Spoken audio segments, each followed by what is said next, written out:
So this is a quick instruction manual about how to use multiple WeDos on a single computer. So if I take the WeDo and I plug it in, and then I take a second WeDo, as soon as I plug that one in, you'll notice I get two motors, and it shows one connection, 1 dot and 2 dot. If I plug a second one in,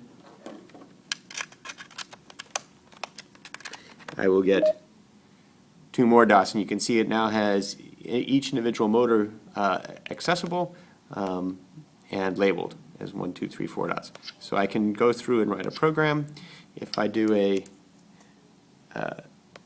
shift click, so hold the shift button down and click on the mouse, I get the label. Each time I click, you'll see I can change the number. As long as the mouse is over that, I can change the motor that it actually controls. So there's a way that I can control individual motors on a program. So you can imagine one program up here for one motor, and then another program down here that perhaps runs the second motor that you just have to remind the kids that they have to click in to get the right number for their particular motor.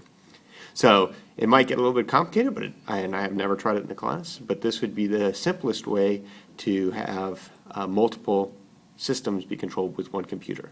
So again, you plug in as many as you want. I think it can take up to 6 motors or 6 connections. When I plug them in, you'll see in the drop-down list here, and each one will be assigned a different number, and you can go ahead and write a program to test out any one of those numbers. And if I hit run, you can see it's actually running only that motor of all the motors that are on the table, and if I run the lower one, you can see the other motor there start up as well.